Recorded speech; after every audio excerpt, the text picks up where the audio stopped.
출애굽기 2장입니다.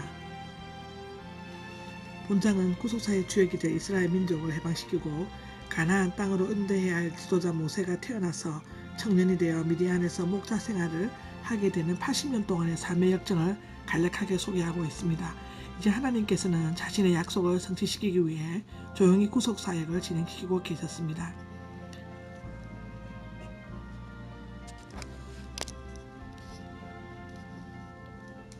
1절에서 10절까지는 모세의 출생에 대한 기록입니다.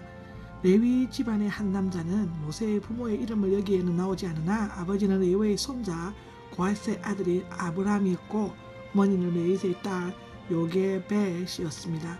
이 기록은 민수기 26장 59절에 나옵니다. 그렇다면 아므람은 고모인 요게벳과 결혼한 것인데 이러한 근친 결혼은 모세율법이 개정되기 전에 레위기 18장 12절에 나와있죠. 이 근친 결혼은 모세에 허용되어 있었습니다. 가서 맞이하였다는 고대 결혼 풍습은 신랑의 신부집에 가서 신부를 데려오도록 되어 있었습니다. 결혼 이후 부부는 미리암과 아론을 낳았는데요. 아론은 모세보다 3살이나 위였습니다.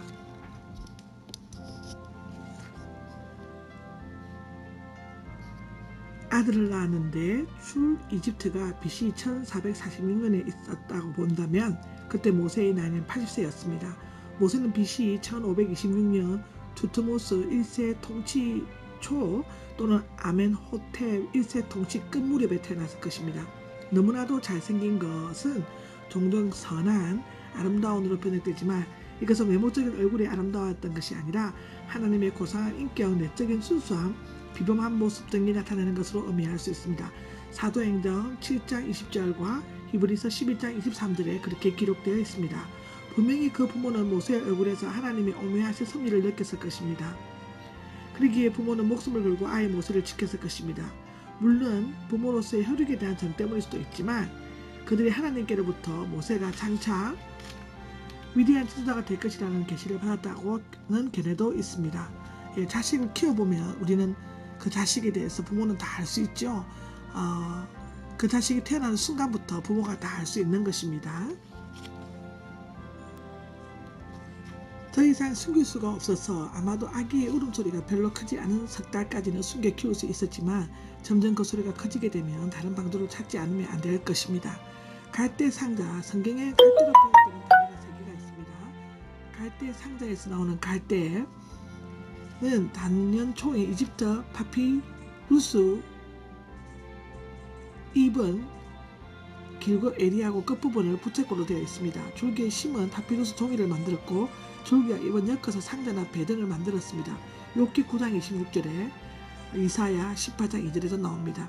청량하는 자는 펜, 지팡이 등으로 사용되는 갈대였습니다.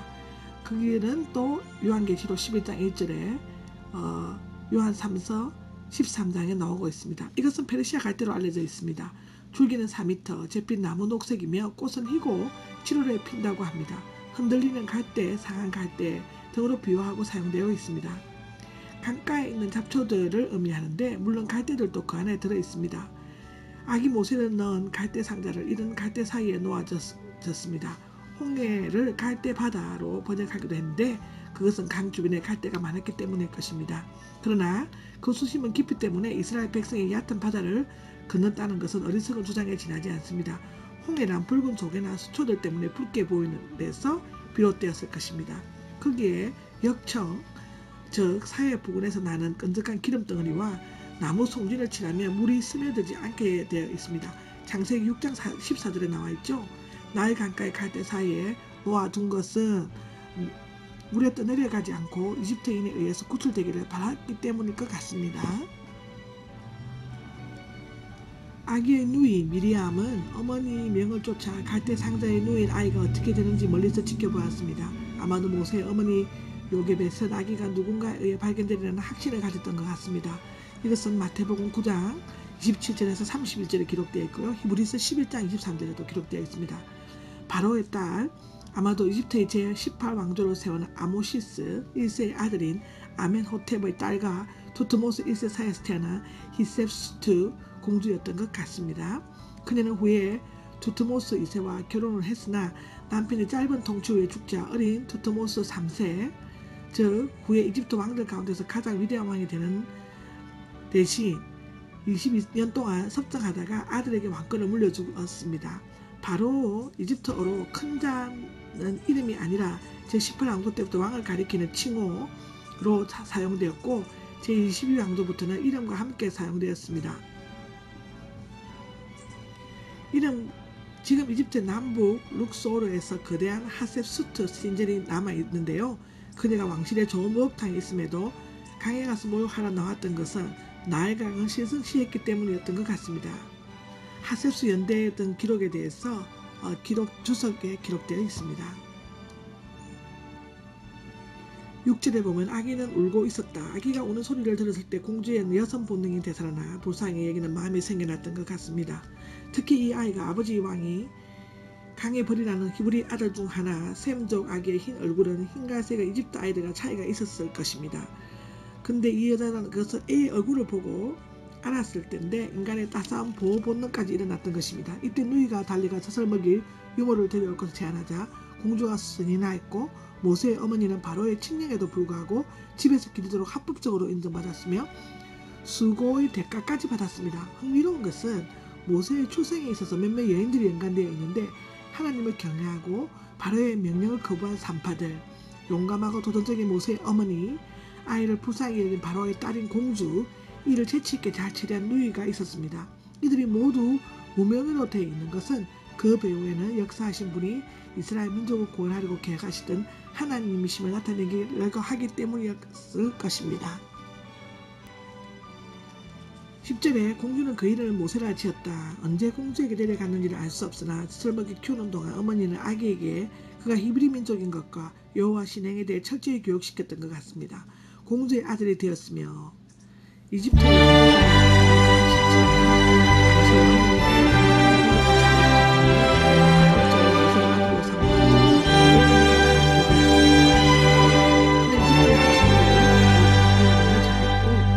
기록은 사도행전 7장 20절에 기록되어 있습니다. 이 모든 것은 이스라엘 백성을 이집트에서 끌어내어 가나안 땅까지 가는 데 결정적인 지식과 풍부한 경험을 제공하여 주었습니다.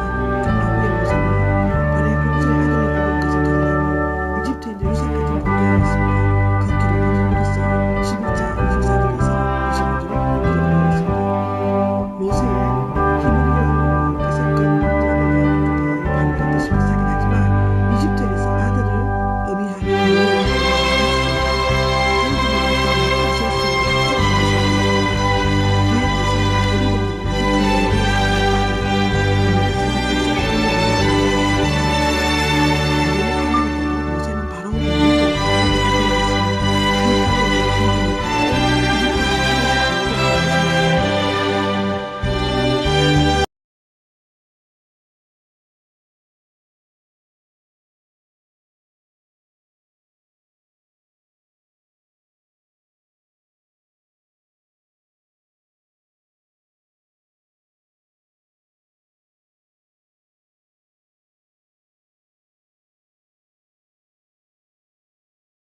출애굽기 2장의 히브리어를 보겠습니다. 한 사람 이시 모세의 아버지 아브라함을 가리킨다. 레위 여자는 요게벳을 말한다. 출애굽기 6장 20절에 나와 있고요. 상자는 테바 상자 개를 가리키고 노아의 방주를 자칭할 때도 사용되었습니다. 모세는 모셰 들어 올리다 끌어내다 구하다의 뜻으로 이스라엘의 구원자됨을 시사하는 이름이고 아이의 이름을 짓는 것은 부모가 된 자의 권리였습니다. 그 당시 때는 미드안 땅은 에레츠 미드안이라고 있습니다. 에레츠 미드안 아브라함의 아내 그두라의 후손이 소유한 항무지입니다. 아라비아 서북쪽에 있는 아카바만의 동해안 지역입니다. 루엘은 루우엘 그대로 있습니다. 하나님의 친구라는 뜻이고 모세 장인의 본명이고 이드로 이 뜻은 우수하다는 뜻입니다. 제사장직에 다른 이름으로 추정되어 있습니다. 출애굽기 3장 1절에 나와 있습니다. 그리고 게르솜은 게르숑이라고 있는데요. 원뜻은 내몰다, 추방하다, 축출하다 또는 극이 객으로 거했다는 뜻인데요. 애굽에서 도피했던 모세의 아픔을 반영한 이름입니다. 그리고 2장 25절에 나오는 기억하셨더라는 라라고 있습니다. 라 문자적으로는 보다의 뜻이고 하나님께서 세밀하게 살펴보셨다는 말입니다. 아멘.